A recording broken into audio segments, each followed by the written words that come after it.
اللہ نے فرمایا اقرأ بسم ربک الذی خلق خلق الانسان من علق اقرأ وربک الاکرم الذی علم بالقلم علم الانسان ما لم يعلم۔ اللہ تعالیٰ نے سب سے پہلے فرمایا پڑھو اپنے رب کے نام سے۔ پتہ یہ چلا جب آپ نے رب کے نام سے پڑھا ہے تو ادھر آپ نے پڑھا ادھر جہالت کا خاتمہ ہوا، جب آپ نے رب کے نام سے پڑھا تو جہالت کا خاتمہ ہوا، اللہ کی نافرمانی کا خاتمہ ہوا، انسان بن گیا۔ وہ انسان جو ایک دوسرے پر ظلم کر رہا تھا، وہ انسان جو ایک دوسرے کو تباہ برباد کر رہا تھا، وہ انسان ایک دوسرے کا ہمدرد ہو گیا۔ وہ انسان جو کل تک اپنی بیٹیوں کو زندہ دفنا رہا تھا، وہ اپنی بیٹیوں کو پالنے پہ خوش ہونے لگا۔ میرے بھائیوں یہ ہے علمی نزاکت، میرے بھائیوں یہ ہے علمی نزاکت۔ پھر آخر میں اللہ نے کیا فرمایا؟ علم الانسان ما لم یعلم۔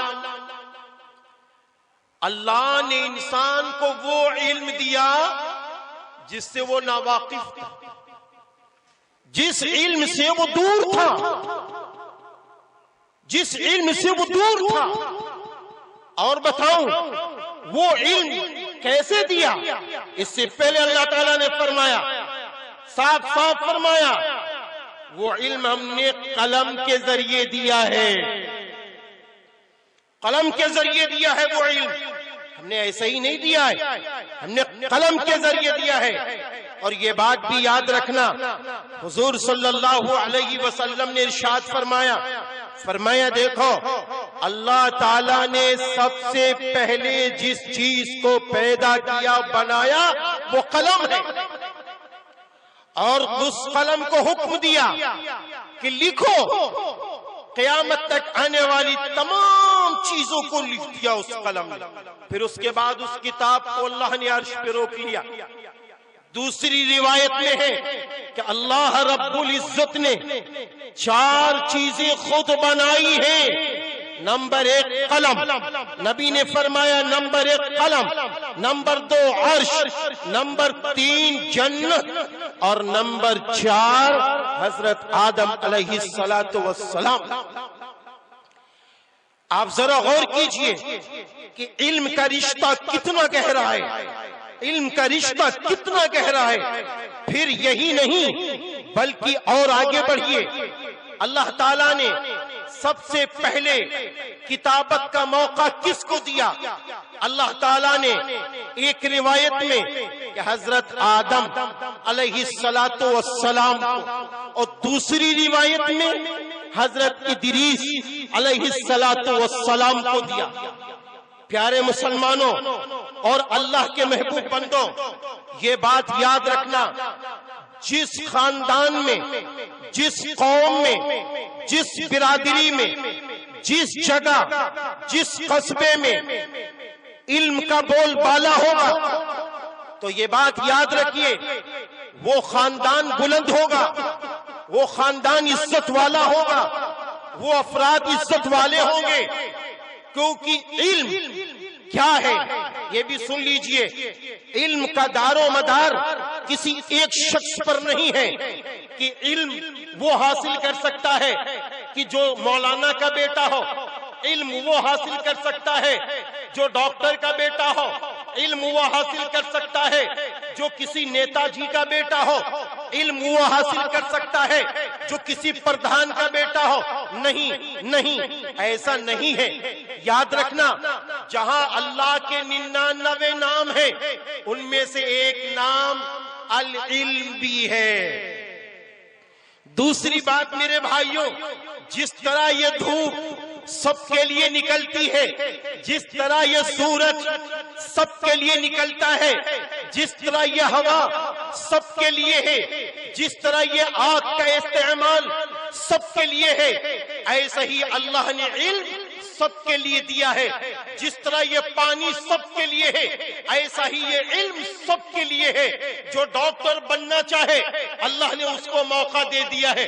جو انجینئر بننا چاہے اللہ نے اس کو موقع دے دیا ہے. جو پروفیسر بننا چاہے اللہ نے اس کو موقع دے دیا ہے.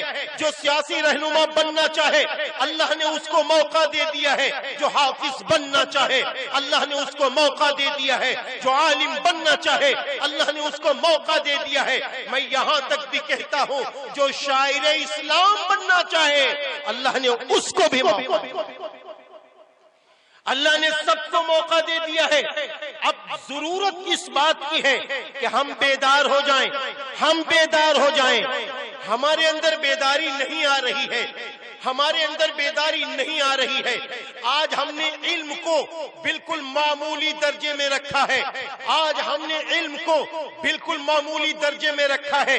میں آپ کو بتا دوں علم کے متعلق مفکر اسلام حضرت مولانا سید ابو الحسن علی ندوی عرف علی میاں رحمت اللہ علیہ نے ایک بہت بڑے مجمع میں فرمایا تھا.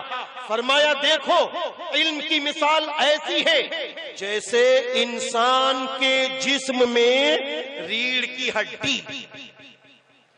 انسان کے جسم میں ریڑھ کی ہڈی.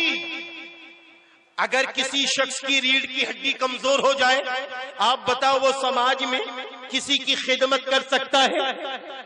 وہ ایک دوسرے کی مدد کر سکتا ہے؟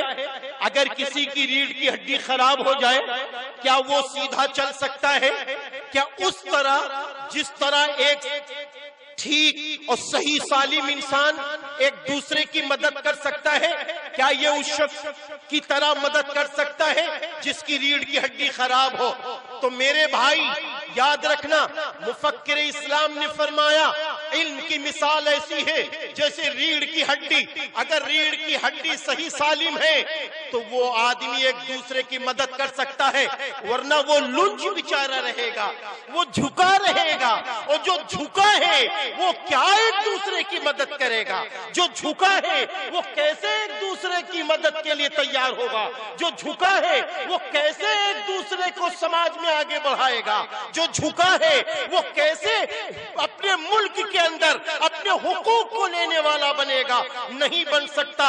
اس لیے آج میں آپ سے کہتا ہوں کہ مفکر اسلام علی میاں ندوی کی یہ بات کو یاد رکھنا کہ ریڑھ کی ہڈی کو کمزور نہ کرو. ریڑھ کی ہڈی اگر کمزور ہو گئی تو وہ انسان لنج ہے. اگر میرا بیٹا جاہل ہے تو یہ لنج ہے, یہ کسی کام کا نہیں ہے. آگے یہ میرے لیے مصیبت بن جائے گا, آگے یہ اپنے باپ کے لیے مصیبت بن جائے گا. اور کل جب یہ بڑا ہو کر ڈاکٹروں کو دیکھے گا, انجینئر کو دیکھے گا, پروفیسر کو دیکھے گا, قاری قرآن کو دیکھے گا, عالم کو دیکھے گا, مفتی کو دیکھے گا, سیاسی رہنما کو دیکھے گا, تو یہ کہیں اپنے باپ کو کوسے گا, کہیں اپنی ماں کو کوسے گا, کہیں اپنے بھائیوں کو کوسے گا.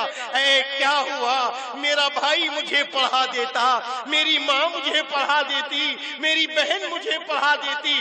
اس لیے اے سماج کے باشندوں سن لو میرے بھائیوں, بیدار ہو جاؤ, بیدار ہو جاؤ, علم کی روشنی میں آ جاؤ, علم کی روشنی میں آ جاؤ. نبی نے فرمایا ہے العلم نور